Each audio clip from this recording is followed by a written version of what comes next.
Hello, my fellow board gamers. Today I am bringing you an overview of this game here, 18Lilliput.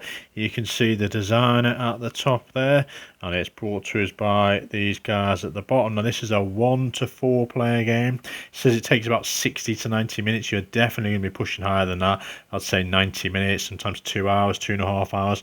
This is a heavy complexity game, and in this game we are operating railroad companies, and we're trying to make the most money from our personal investments we make into these as we operate them.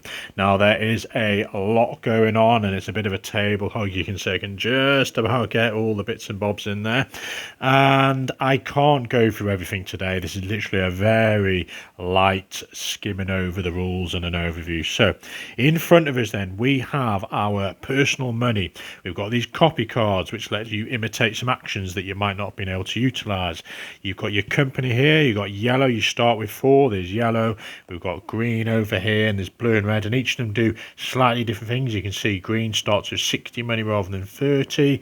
Yellows lets us have 2 of these trains of a range of 2 rather than just the 1 for the others, and blue and greens do something slightly different as well.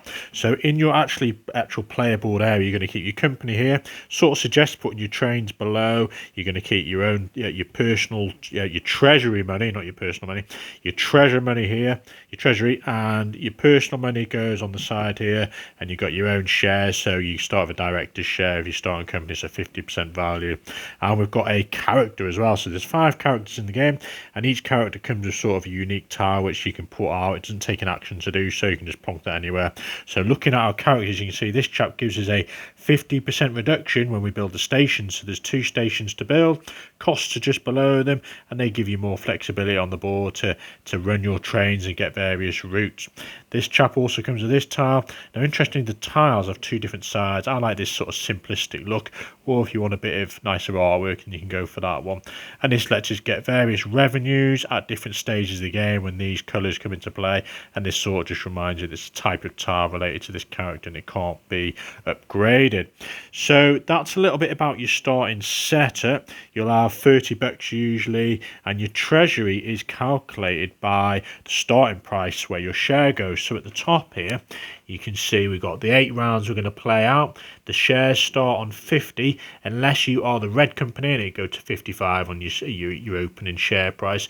So literally 50 is the opening price times the 10 shares, because it's 100%, 10% a share, would give your treasury 500 bucks. Now, interestingly, there's only 80% of shares out there to buy. You've got your 50%, and at the top here we've got 3 yellows. There's only 2, one of them disappeared, but yeah, 80% in total, because 20% based on the rules has been lost on the way to Lilliput, which is a quirky little thing there. So 50% to start off with, and the actual flow of the game then is based around these 6 actions. Now, there is more in a sort of 3-4 player game. This is a sort of 2-player setup. And looking at these actions then, what can you do? So top one here, you've got 2 types of actions on each card. You can only do one, so you can do that or that. You can either take 20 money into your personal supply, so you can see all those +5s, +5, +10, that's literally money into your personal funds, which lets you buy shares. So this one here gives revenue or money from the bank into your actual company, or one of your 2 companies. You can have up to 2 companies during the game. Now, some of the other companies, I should say, are up here, and there's these 4 different ones, and they've got the sort of, again, same sort of prices, and you bring out the shares in play just below them. Now, what else did we have? We've got this one here, which lets you put one of those stations out onto the tiles. You've got this one, lets you get either 1 or 2 trains. You can split them between your 2 companies and use their treasuries to buy them, or one company could buy 2 maybe. This one here lets you sell as many shares as you want, and when you sell shares, it's going to influence the share price here. So let's just say you're on the top row at 60, the share price would go down in value, and if you're on the bottom row, it would go to the left and up. So you can see it kind of delays the share price at that specific spot one time, so 55 and 55, and then next time someone else sells a share, it goes down to 50, and then you work your way up again, so it's 50 again. So an interesting mechanism, that one. And the share price doesn't go up if you buy shares, interestingly, but when you come to paying dividends, it will go to the right on there, which I'll go through in a minute. So back to the actions. We've done these top 2 here. We've done this one. We've done this one. This one is literally about getting extra tiles, so you can get 2 yellow tiles, which I'll sort of show you in a sec. This one you can get a yellow and a green, and at the bottom here you can get a yellow or a green or a brown. So they're the actions, and literally the first player would say, all right, I want this one. You could turn it sideways. Next player goes, and in a two-player game they say go this one, and then in sort of snake effect again they would go again. So that player would say go this one, and you get 2 actions in total, and this player goes for that one. So everyone's had their actions. Now these copy cards, 2-player game, you get 2 of them. Usually you only get 1 in like a 4-player game. They let you choose an action that's already been taken. So let's just say, for example, this player really wanted this action because they wanted to put a marker out for a station. They could spend this one, and it's out of the game for good. You get 2 here, and you can replicate that action. Now, if you do have any of these left at the end of the game, you're going to get $20 for it. So just I'd probably recommend using them there. The $20 in the grand scheme of things is not a lot. So that's the actions. Now, they're going to be influencing this board here. Now, you will need quite a bit of space when you start developing this. You start with milled endo there, and these little markers represent cities. So you can see, well, not cities, but the revenue you can acquire from those cities. So this is like the starting base, and each of you will have picked, so yellows has picked this starting city, and these guys have picked the city. You could have put it any orientation, so you could have decided to go this way here. These guys could have had a corner, and you can mix and match, so it brings a lot of variety to the game. Most importantly, this is the revenue you're going to acquire when you run your trains, either through or past this line that you control. Now, this is the only point in the game that you can have a city next to a city, so this is kind of the opening spot here, and there's this sort of checkerboard effect. So let's just say you went to the actions and you chose this 2 yellows. We've got a selection of tiles to choose from here, all the yellows at the bottom. Now these Ys are metropolises, so they're kind of like a larger city, and you can see the revenue is slightly more, but you have to pay $50 for those. And you can see when you upgrade a yellow to a green, you don't pay the upgrade of 50 again, but you have to match that one, so you can go to greens and then to reds when those phases come into play. All the other tiles you can get at no cost. So let's just say we did that yellow one. We'd have to go for a plain tile next because we've already got a city out. So we could have a plain tile, and then we could have another city if we'd managed to get those out in the actions. And this is the checkerboard effect. So you go city, plain, city. You couldn't have 2 planes in a row because again you're breaking the action there. Here you'd have to have a plain tile of some sorts. So let's just go and get a corner one to represent that. So we could do this because it's literally city, plain, city, and this one's fine because you have this runs all the way back to your station. You could not do something like that because that route does not go to one of your stations. Now, why would you do this? Because potentially when the certain phase comes into play, this could be upgraded to a green, and because it's not a Y, we're going to choose this one. Now, as long as the upgrade has to, you can't just put a green out on its own, it has to take over a yellow in this case. So you can see that if we put it this way, the existing route has not been altered. It still goes from here to here, and we've added this little route and added another option to put a station, which is great because now yellows can come and utilize this route as well. But if, let's just say, we're in a 3-player game and reds wanted to go through this route, they couldn't do so because it's blocked. So that's why these are important. They sort of block routes and they prevent other players from making the most of these cities and metropolises and attaining revenue. And once you have, well, once you've done the action phase, you go to running your trains. Now, what exactly is that? So let's just say yellows here, greens up here, and we have, as a yellow company, a 2-range and a 2-range train.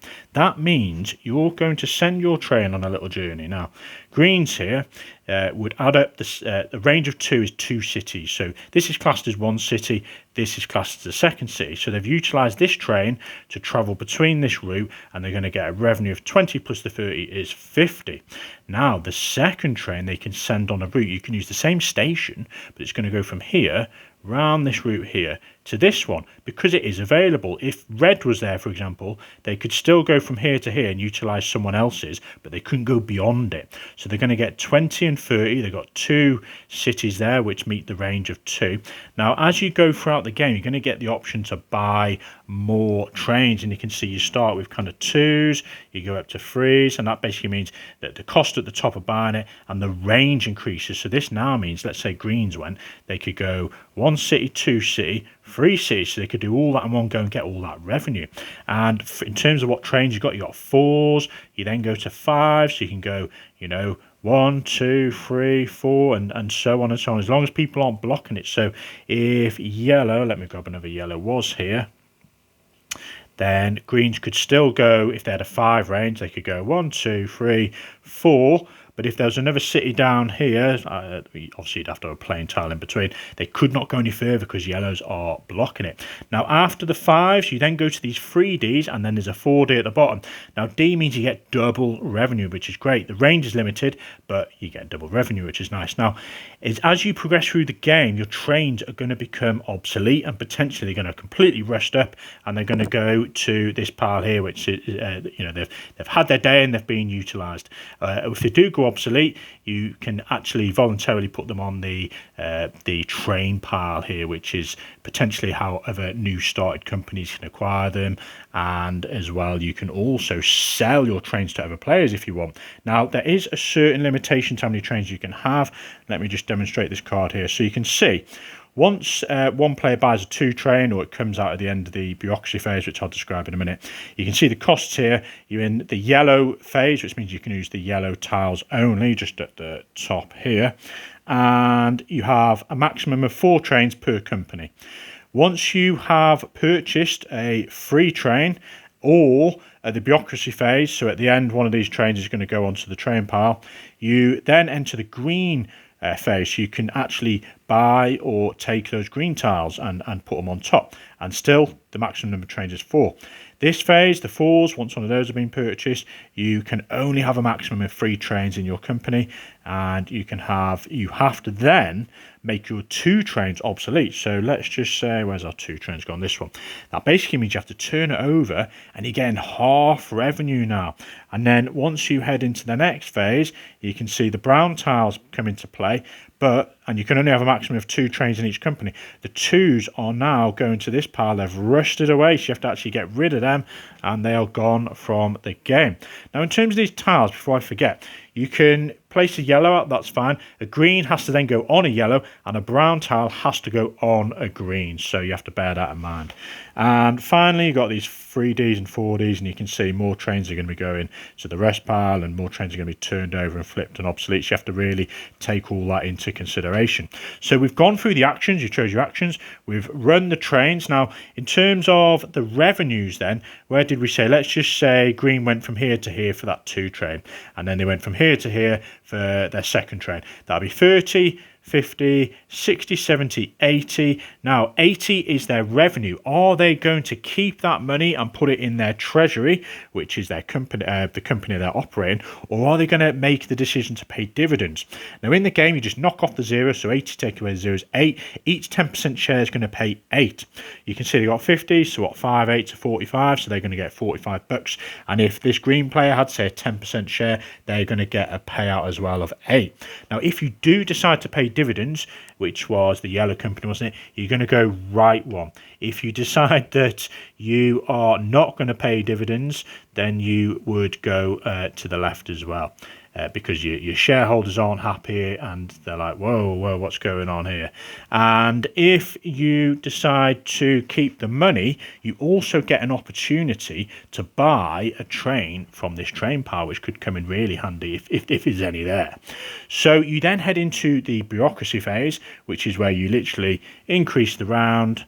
You pass the start player token, which is hiding over here, so next player goes, and that goes clockwise, and you bring all the actions back into play. I've made a right mess out here. And then finally, you take one of those trains, so I've kind of messed them all up. Let's find those 2s. So you take the top train, which would have been a 2, on top of the stack, and you put that in the train pile. So the game is automatically flowing these trains out in case people aren't buying them. So the 2s will then hopefully become the 3s, and that pushes this card into play here, where the green tiles will come into play, and then the browns eventually. So that's the bureaucracy phase.